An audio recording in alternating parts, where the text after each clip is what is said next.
We are into week 2 of our sermon series called just the messiness of spiritual growth, the process of spiritual growth.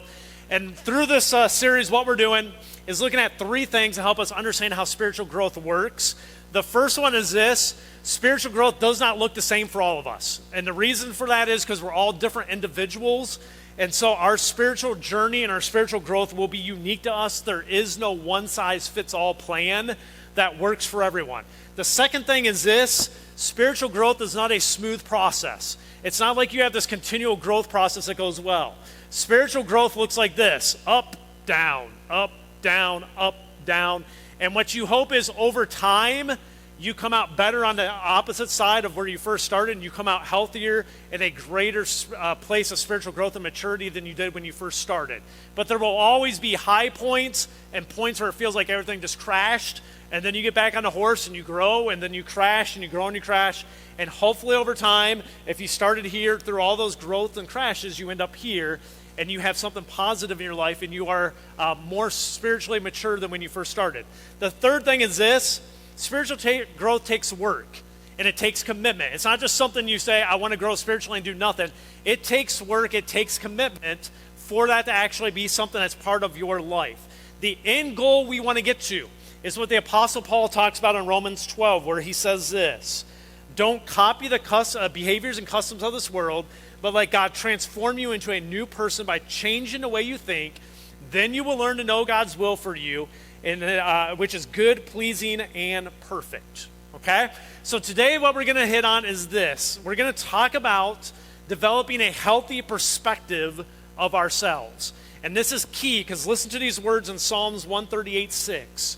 It says, though the Lord is great, though God is great, he cares for who? The humble. And he keeps his distance from who? The proud.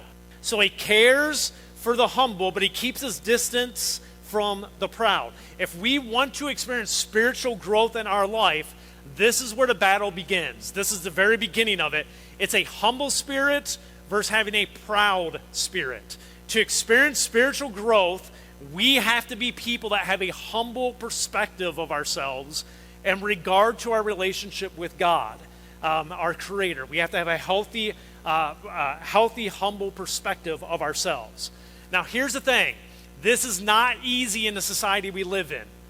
The reason for that: our entire society is geared to making us extremely proud people, making us believe that the world revolves around us, that we are the gods of this world, and everything is catered to us.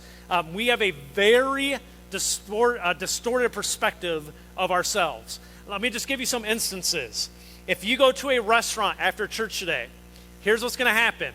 You're going to walk into a building, people are going to sit you at a nice clean table, someone's going to come over to serve you, they're going to hand you menus with all sorts of options of food you want. You're going to tell them, I would like this drink, I would like this appetizer, I would like this food.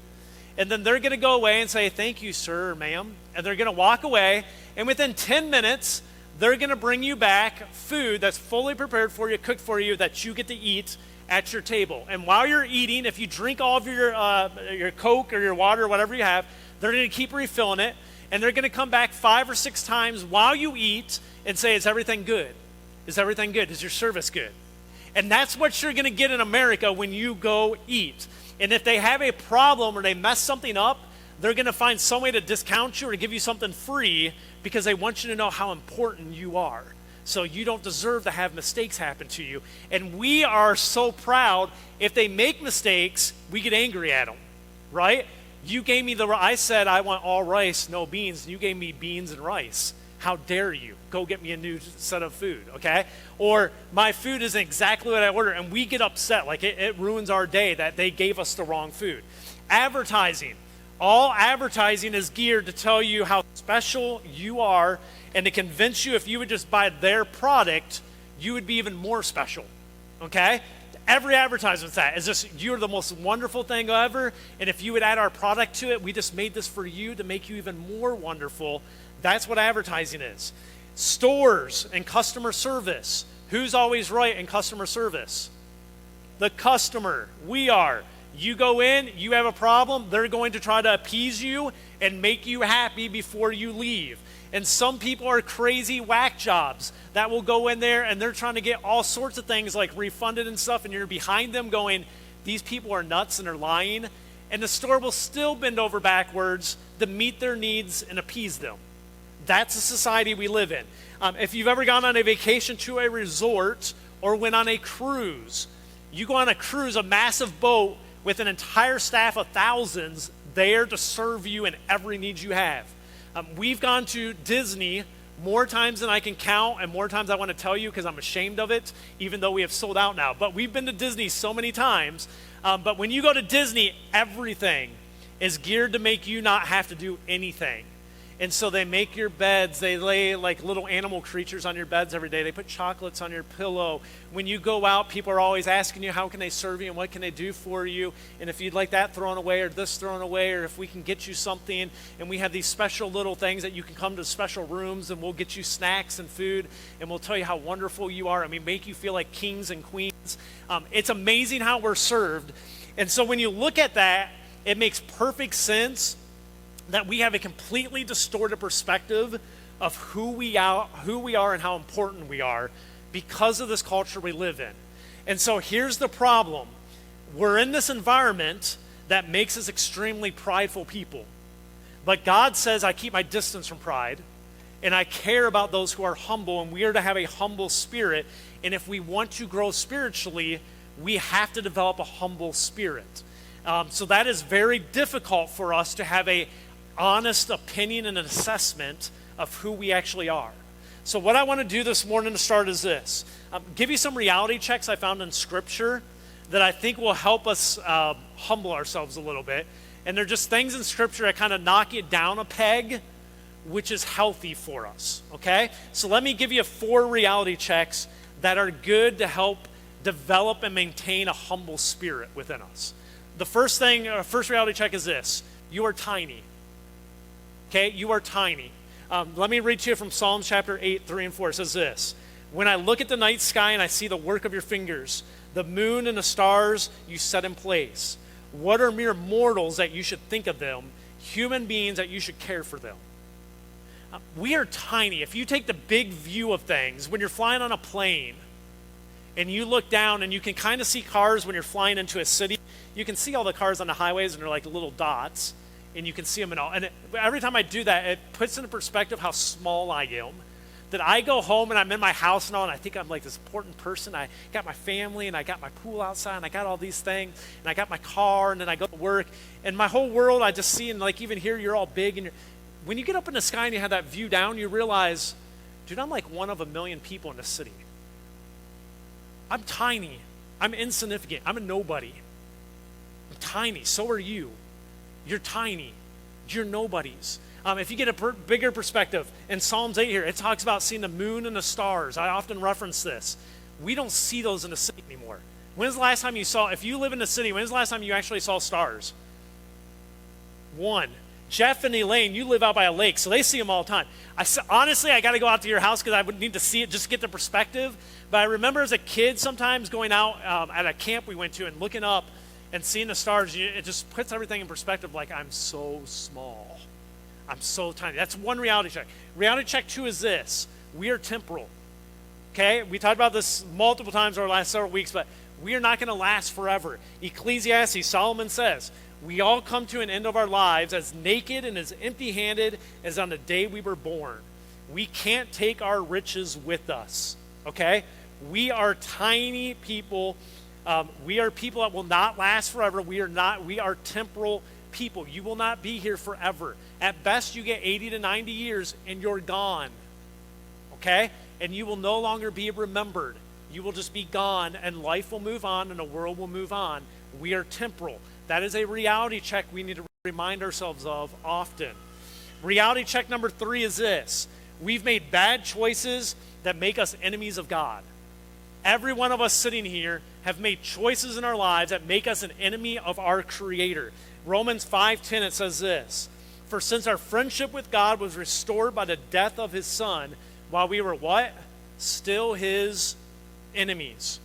We will certainly be saved through the life of his Son.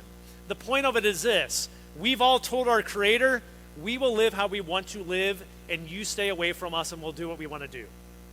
We've made choices to tell him, stay out of my life, and I make my choices. I rule my kingdom, and you stay put until the times I call you in. And that makes us an enemy of our Creator. And that's something we need to remember, is without the grace of God, we are enemies of that God. Okay? The fourth reality check is this. We are only saved by God's grace. This is another thing we need to get in our heads as Christians. Ephesians 2, 8 and 9. God saved you by his grace. He didn't save you because of you. He saved you by his grace when you believed. You cannot take credit for this. It is a gift from God. Salvation is not a reward for the good things you have done, because you can't do enough good things for him to go, you deserve to be saved. Okay? So none of us can boast about it. So we need to constantly have the reality check to realize we are saved and we are right with God, not because we've done anything wonderful and great. It's because of what he did for us. And it's about him, not us. Those are 4 reality checks that we need to constantly remind ourselves of, which is we're tiny, we're temporal, we've made bad choices that make us an enemy of God, and the only reason we're saved is because of the grace of God. Now the question becomes this: why would you remind yourself of that stuff when you can just believe you're a king or a queen and you are the God of the world? Why bring yourself down, and why have these things that you remember that bring you down a peg in your mind? Let me tell you why. It's because without humility, without a humble spirit, you cannot get your heart and mind in a place that allows for spiritual growth to actually take place. Because if you're prideful, it says God keeps his distance. And if God keeps his distance, you can't grow spiritually. Okay? So we have to develop a spirit of humility within us, and we have to let our pride go. And these reality checks will do that. And what we get rewarded with is this. When you look at the scriptures, you see this. If we are humble and if we grow spiritually, one thing we will see is we will receive God's blessings. Matthew 5:5, it says, God blesses those who are humble, for they will inherit the whole earth. When we humble ourselves, we grow spiritually, God blesses us.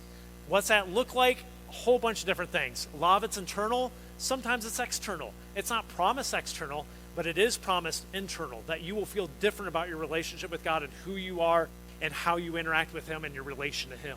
God will bless you. The second thing is, when you grow spiritually and you humble yourself, God will honor you. Okay? In James 4:10, it says this: humble yourselves before the Lord, and he will lift you up in honor. Okay? God will honor you if you humble yourself, if you focus on growing spiritually and grow closer to him. The third thing we see is this, is you will become confident in who you are in God when you have a humble spirit and you grow spiritually. It actually leads, it's kind of weird. When you humble yourself, you gain confidence. Okay? Let me give you 2 examples. Philippians 4:13, it says this: for I can do everything through Christ who gives me strength. Not that you give yourself strength, through Christ giving you strength, you can do anything. 2 Corinthians 12:10, it says, for when I am weak, then I'm what? Strong. When I'm humble, when I realize who I am and I'm weak, and I realize who God is, and I put my life in his hands, I then actually become strong. We are to be humble because we realize who we are, but we become confident because we realize who we serve. Okay? We become humble because we realize who we are. We become confident because we realize who we serve.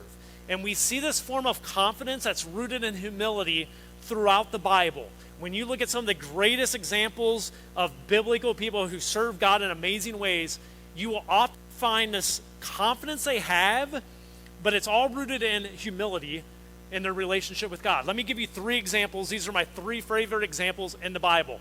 The first one is this: David and Goliath. You have David, who's a teenager. He is going up to fight this dude Goliath. As he's coming down to fight Goliath, his whole army's behind him. He's coming up to fight Goliath. Teenage boy Goliath starts shouting at him and taunting him. And here's David's reply to him in 1 Samuel chapter 17. It says, David replied to the Philistine, you come at me with a sword, spear, and javelin, but I come at you in the name of who? The Lord of the heavens armies, the God of the armies of Israel, who you have defied. Okay? Now, real quick, he doesn't say, I'm coming at you. So you have this confident kid, this 9-foot giant, an elite soldier, and then you have this teenager coming at him. He's taunting David, and David comes down with absolute confidence, not because of David, but because he knows God, and he knows what God will do. And he says, today the Lord will conquer you. I will kill you. And it's the first time he mentions himself. The Lord will conquer you, and I will kill you, and I will cut off your head. And then I will give the dead bodies of your men to the birds and the wild animals, and the whole world will know that that there is a God in Israel. I love this one because as a competitive person and as a sports-oriented person, I love the trash talking, which is this guy's trash talking, and David comes down and just says, my God's going to destroy you, and guess what? I'm going to cut your head off, and I'm going to feed all of your men's bodies to the birds. Okay? It's amazing. And then the story goes on. David hits him with the slingshot, knocks him down, and he actually cuts his head off, and they win the battle and all that. I love the confidence, but it's all rooted in his humility with God because it's all about God that he's going to win this battle. Okay? The next one, Daniel. There's a guy in the book of Daniel. He is told he can't pray to God. His government that he is living under at the time says you are no longer allowed to pray to any God other than to the king. And so this is his next move when he hears this. And the punishment is, if we find out you are praying to anyone else, we throw you into the execution areas, which is they had lions that they would starve, and they would throw you into these dens with these starving lions, and they would tear you to pieces, and that was the way you were executed. He knows this is a punishment, and this is what Daniel immediately does. It says, but when Daniel learned that the law had been signed, he went home, knelt down as usual in his upstairs room with what? Its windows open towards Jerusalem. And he prayed 3 times a day, just as he's always done, giving thanks to the Lord. There's guys out to get them. They set up the law. If you're found praying to anyone other than the king, you get thrown in the lion's den. And what does Daniel do? He goes home, immediately after finds it, opens up the windows to the street, and starts praying 3 times a day, just to make sure, like always, that they know he's doing it so they can see it. Quiet confidence rooted in humility. That's what happens when you grow spiritually and when you have a humble spirit before God. Last one, Shadrach, Meshach, and Abednego.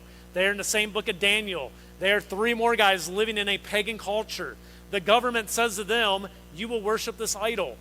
Okay, so when you hear the music play, everyone's going to gather in the middle of town out here, or out in the outskirts actually, where I built this idol, and you're all going to go worship.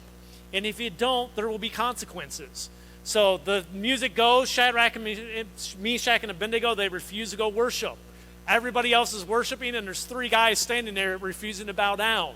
So they take these 3 guys to the king, and the king goes, are you going to bow down? And they're like, no. And he's like, then I'm going to throw you in a furnace. Are you going to bow down? Here's their response.